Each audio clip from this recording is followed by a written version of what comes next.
જનનીની જોડ સખી નહીં ચડે રેલો કવિ બોટાદકરની લાઈન આપણને ક્યારે ન ભૂલાય.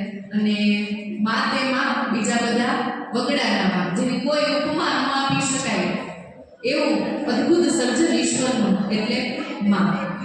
પર રિહર્સલ વગર દરેક ભૂમિકા સફળતાપૂર્વક નિભાવતું એક પાત્ર એટલે દીકરી.